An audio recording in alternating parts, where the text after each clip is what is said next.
गुड़गावा, आज दिल्ली के आसपास के इलाकों में ठाकुर ही ठाकुर हो रही है चारों तरफ। तो मेरे देश के नौजवान साथियों, मैं 2-4 नारे लगवाता हूं, उसमें आप मेरा साथ और सहयोग दें। चलो, हमारे पास गायक मंडली भी है। ये लोग कहते हैं कि ताली बजा करके समर्थन करें। ताली बजाना शेर जैसा मादा रखने वाले लोग हैं, उनका काम नहीं होता। आप लोगों ने उस छतरानी की कोख से जन्म लिया है जो एक ही तलवार के अंदर बहलोल खान जैसे दरिंदों को घोड़े समेत चीर दिया करते थे। इसलिए ताली ना बजाए, ताली नहीं बजाए। उनके नाम के जयजयकार होने चाहिए। उनको अमर कर दो। उनका नाम जब तक सूरज चांद रहेगा तब तक रहेगा। मैं बोलूंगा, पृथ्वीराज चौहान अमर रहे, पृथ्वीराज चौहान अमर रहे। अरे जब तक सूरज चांद रहेगा पृथ्वीराज का नाम रहेगा। अरे जब तक सूरज चांद रहेगा पृथ्वीराज का नाम रहेगा। अरे पत्थर को भी कर दे पानी। पीछे से आवाज कम आ रही है, पीछे से आवाज कम आ रही है। ये पृथ्वीराज चौहान जी का जिसकी मूर्ति का अनावरण किया ना, वो जैसे मयान से तलवार निकालते थे ना, तो किलोमीटरों तक उनकी आवाज जाती थी खनन। और आप लोग पत्थर को भी कर दे पानी। जय भवानी, जय भवानी। अरे पत्थर को भी कर दे पानी। जय भवानी, जय भवानी। मैं बोलूंगा, हम सब, आप बोलोगे एक है, कोई छोटा कोई बड़ा नहीं। जिसने भारतीय नारी की कोख से जन्म ले लिया, सब सर्वश्रेष्ठ है। हम सब एक है, हम सब एक है, हम सब एक है, हम सब एक है। एक क्षत्रिय एकता जिंदाबाद, जिंदाबाद, जिंदाबाद। एक क्षत्रिय एकता जिंदाबाद, जिंदाबाद, जिंदाबाद। एक 36 कौम एकता जिंदाबाद, जिंदाबाद, जिंदाबाद। एक 36 कौम एकता जिंदाबाद, जिंदाबाद, जिंदाबाद। पृथ्वीराज जी के, चौहान जी के इतिहास के बारे में हमारे दादू साहब बाबा साहब यहाँ विराजमान आपको बताएंगे। मैं तो आप लोगों से गुजारिश करना चाहता हूं, आपका भाई होने के नाते, कि ऐसे महान योद्धा पृथ्वीराज चौहान जैसे 17 बार दुश्मनों को धूल चटाई हो और गिड़गिड़ा करके पैरों में पड़ करके माफी मांग ले और उसको माफ कर दे। ऐसे दयावान पर जब बात आती है देश की आन बान शान की, और जब बात आती है इस देश की गाय की, मंदिर की, तो वहां दया नहीं भैया, वहां तो तलवार चलती थी, तलवार। और आज क्षत्रियों की जय जयकार चारों तरफ क्यों हो रही है? चारों तरफ क्षत्रिय क्षत्रिय क्यों हो रहा है? जो जातियां कल तक राजपूत लिखने में कतराती थी, राजपूत बताने में कतराती थी, आज वो जाति यही कह रही है हमारे पूर्वज भी राजपूत ही थे, वो भी क्षत्रिय ही थे, हम भी उसी कुल से निकले। अरे तो कौन मना करता है? तुम भी कर दो, ठाकुर ठाकुर लिखना शुरू कर दो, राजपूत हैं। तो मेरे देश के नौजवान साथियों, पृथ्वीराज चौहान जी इस देश की वो हस्ती, मेरे से पहले शबद बाण के बारे में बता दिया गया, उसको दोहराने से फायदा नहीं। जो आज मिसाइलें तैयार हुई है ना, आज जो साइंस मिसाइल तैयार की है, वो शबद वेदी भान उस समय उन्होंने तैयार कर दिया था।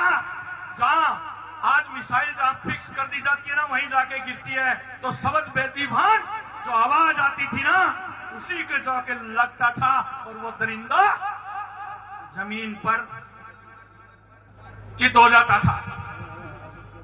बात इतिहास की, इतिहास आजकल सब लोग कहते हैं भैया तलवार का जमाना नहीं है, हथियारों का जमाना नहीं है, जमाना कलम का आ गया है।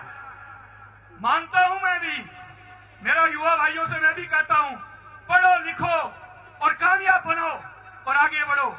क्यों किसी की बुराई करते हो कि आरक्षण, SC ST, वो ये, अरे क्यों किसी की बुराई करते हो? खुद जो सामान्य वर्ग की सीटें पड़ी हैं, खुद इतनी तैयारी करो, वो तो भर दो पहले। हम लोगों ने, मैंने नहीं, मैं शब्द मेरे पास है नहीं, हम लोगों ने लड़ करके EWS लिया 10% आप लोगों के लिए पूरे भारत के अंदर। आज EWS के अंदर 4 दिन पहले ही मध्य प्रदेश के भोपाल के अंदर CM साहब के साथ वार्ता थी, आप लोगों ने देखा होगा टीवी पर। वहां भी जमीन मकान प्लाट की शर्त हटा दी गई। यहां भी हमारे सिरमौर विधायक महोदय सरकार में बैठे हैं, इनसे भी आग्रह करना चाहता हूं कि खट्टर साहब से एक प्रतिनिधि मंडल बना करके मिला जाए और EWS 10% के अंदर जो जमीन मकान प्लाट की शर्त लगाई है वो हटाई जाए। राजस्थान में हटा दी, गुजरात में हटा दी, मध्य प्रदेश में हटा दी, हरियाणा में भी हटनी चाहिए। सिर्फ 8 लाख रुपए क्राइटेरिया तय किया है, जो 8 लाख रुपए से नीचे है सवर्ण आर्थिक पिछड़ा कहलाएगा। तो मैं विधायक महोदय से आग्रह करना चाहता हूं, आज आप लोग ये जगह कम पड़ गई, अगर आयोजन कमेटी, मंदिर कमेटी, इनको अगर पहले पता होता तो आप जो पीछे खड़े हो, आप 1 किलोमीटर तक वहां LED की व्यवस्था करवा दी जाती, पर इनका अनुमान फेल कर दिया आप लोगों ने, क्योंकि इतनी ठंड थी। 1 बजे तो आज ओस है, धुंध, वो 1 बजे खत्म हुई है। उसके बावजूद आप लोगों ने दिखा दिया कि हम सब एक हैं और एक रहेंगे, और एक आवाज के ऊपर, अरे एक आवाज के ऊपर हजारों लोग घरों से निकल करके आ गए, ये कोई छोटी बात नहीं है। अब मैं महाराणा प्रताप जी, जिनकी पुण्यतिथि तिथि के हिसाब से मनाई जाती है, कोई तारीख फिक्स नहीं होती, उनकी तिथि के हिसाब से मनाई जाती है। तो सरकार छुट्टी तिथि के हिसाब से नहीं देती भाई, सरकार तो डेट के हिसाब से छुट्टी की घोषणा करती है, और वो महाराणा प्रताप जी की छुट्टी की घोषणा सरकार से हम लोगों ने 9 मई की तय करके करवा ली है। तो मैं, यहां पंचायत बैठी है, सब सम्मानित लोग बैठे हो, आज पृथ्वीराज चौहान जी की भी एक डेट घोषित हो। हाँ, तिथि के हिसाब से उनकी पुण्यतिथि जयंती आप जोर से मनाओ, कोई आपत्ति नहीं, 1 महीने तक मनाओ।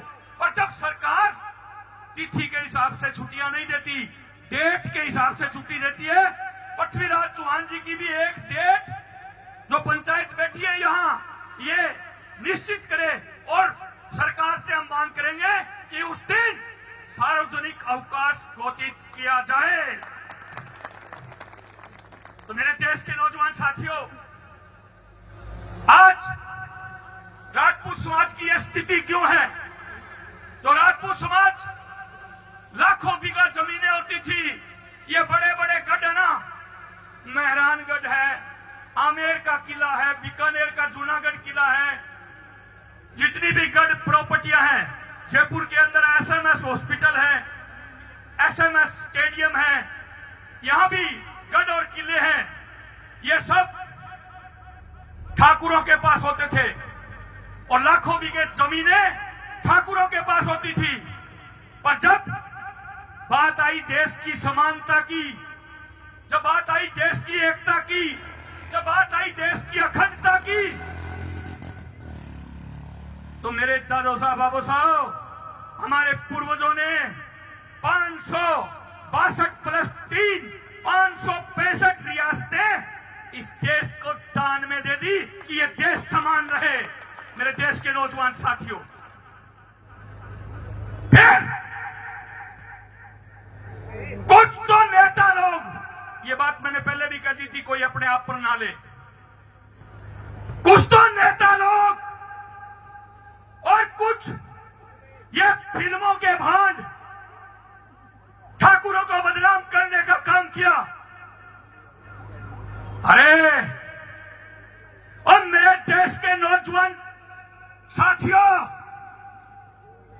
मेरे देश के क्षत्रियों, जयचंद जी की बात अभी चल रही थी। मैं खुद कनौज गया और बूढ़े बुजुर्गों से बात की कनौज के अंदर। तब उन्होंने कहा कि बेटा, जयचंद जी जैसा महान राजा ना कोई हुआ है ना कोई होगा। उन्होंने यह कहा।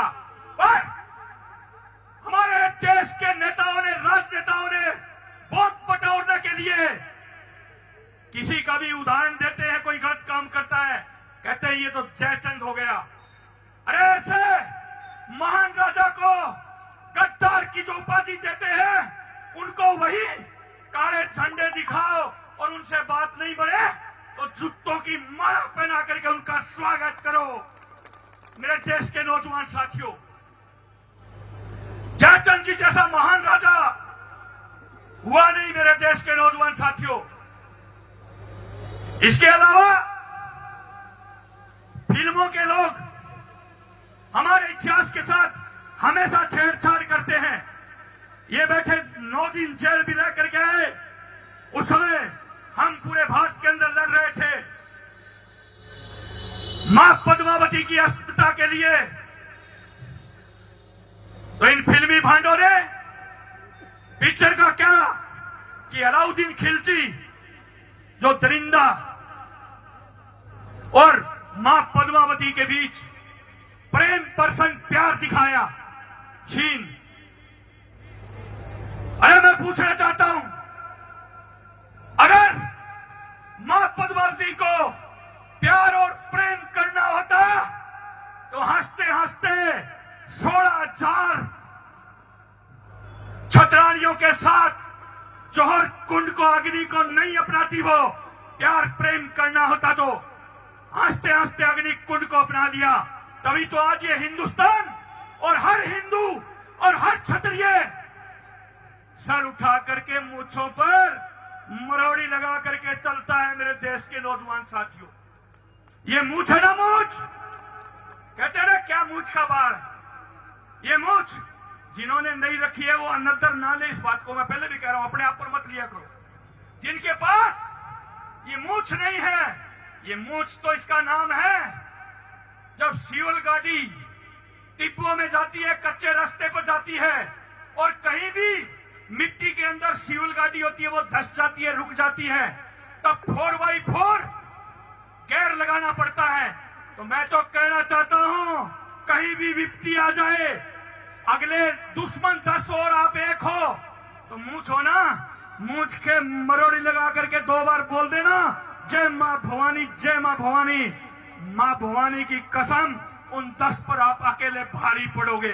ये 4x4 गेयर है। तो इसलिए वक्ता बहुत ज्यादा है, बाद में कभी 2-2 हाथ करेंगे और मिलेंगे और बातें रखेंगे। मैं तो एक ही कहता हूं, अरे मेरे समाज के हो नारियों, संगठित रहो, एक रहो, नेक रहो। इस देश की बड़ी से बड़ी ताकत आपके कदमों में आकर के कहेगी, ठाकुर साहब पावे लागो। अगर पिछड़ गए, अनेक भागों में बच गए तो गिद्दर भी सताएंगे। इसलिए मैं तो कहता हूं, संगठित रहो, एक रहो। और हर चौक के ऊपर पृथ्वीराज चौहान की मूर्ति होनी चाहिए। विधायक साहब को आपने आग्रह कर दिया, मंदिर कमेटी और यहाँ की जो कमेटी है उससे मैं हाथ जोड़ करके आग्रह कर रहा हूं, बोर्ड गाड़ दो, यहाँ बोर्ड पर लिख दो पृथ्वीराज चौहान। सरकारी आंकड़ों में बाद में होता रहेगा। जय मां भवानी, जय राजपुताना, जय जय राजपुताना।